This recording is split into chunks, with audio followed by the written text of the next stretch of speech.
Well, the past days have seen headlines, some of them controversial, requiring detailed analysis from those who understand the issues, doing it with depth. The presidency has come out to make clarifications and even called out some media houses in some cases. It must have been a tough week for some editors in some of these media organizations. Well, the NNPC issue has many faces. The World Bank pops up. The demands from regions are still there, and the pending action on restructuring. So let's get the presidency side of these stories. Mr. Femi Adesina, the special advisor on media and publicity to President Muhammadu Buhari, joins us from our Abuja studio. Many thanks, Mr. Adesina, for coming on the program tonight. Where should we begin from? So many issues to dissect tonight. But let's start from the very top, the controversy around the issue of NNPC. One of the major issues on the table for this presidency is the issue of corruption in that agency, the nation's cash cow. We've heard so many sides to this story.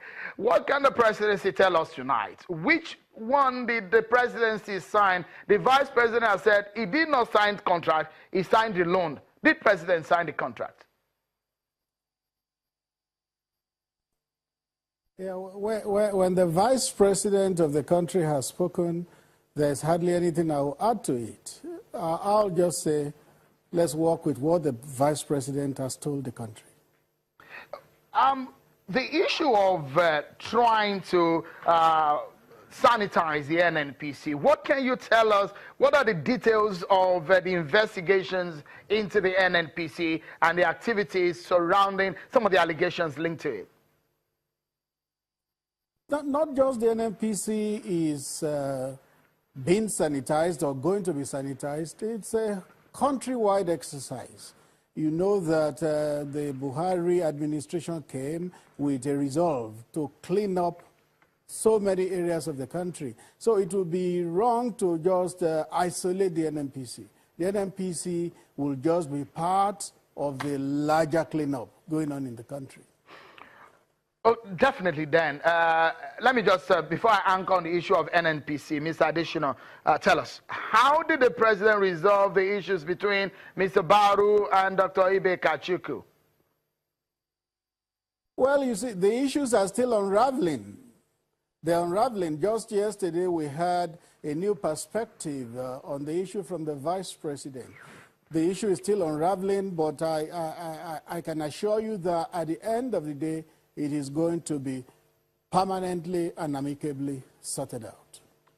Okay, well, I mean, the question will be if the difference is between, because the implication is that if the difference between these two men is resolved, it might just give us some headway in our production and in the activities within that agency that brings a lot of money to the nation. But the issue of some of the unresolved issue as regarding the allegations of corruption is the major issue, because don't forget, this is a government that says it wants to fight corruption. How is the president hoping to rid itself from all of these allegations?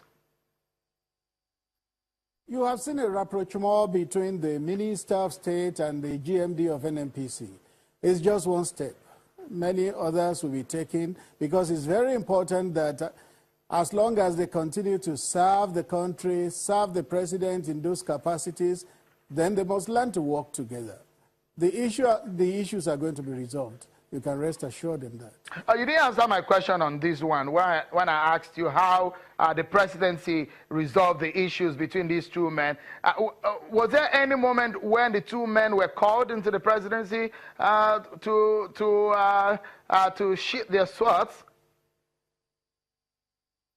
It's in the public domain. There have been engagements. And it's all part of a process.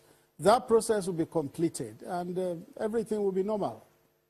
Okay, let me quickly take you on one of the statements you released today, and that is perhaps what you've called, let me look at what you call it exactly. Yeah, you said deliberate twisting of President Buhari's commendable interface with World Bank president. A lot of Nigerians will want to know today because there are a lot of reactions and allegations of what some people called sectionalism in some of the activities of the president. But clarify this issue for us.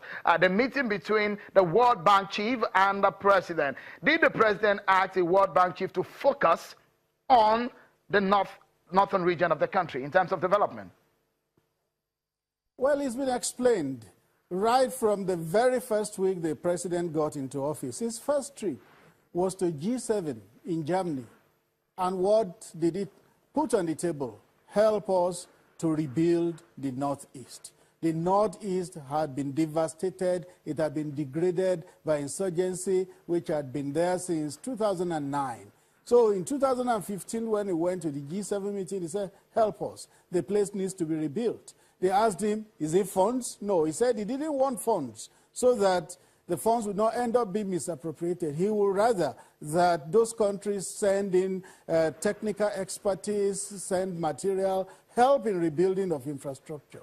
And then the first trip to Washington, there was a meeting with the World Bank, and he said the same thing.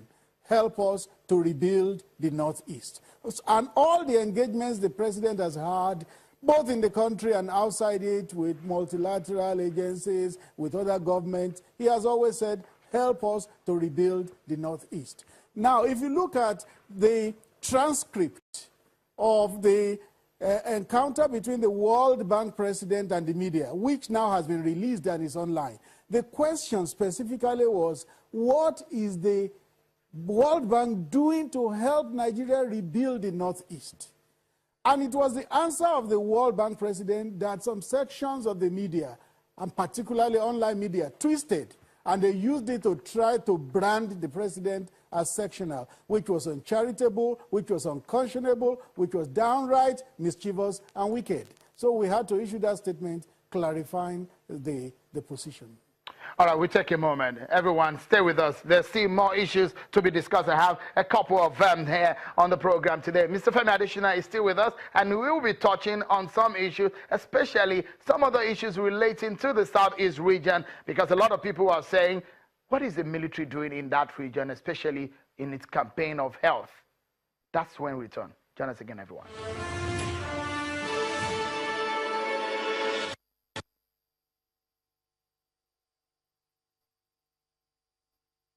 There was a time we had 12 states. At a point, the states became 19, restructuring. And from 19, we went to 36 states, restructuring. So why must restructuring then be accompanied with saber rattling? It is restructuring or disintegration. That is what I disagree with. Restructuring will come. This country will be renegotiated, restructured, but then we will not disintegrate as part of that. I begin to get suspicious at times that, is this call for restructuring another form of opposition? When you find people who have been in power for 16 years, now the champions of restructuring. So I begin to suspect that restructuring is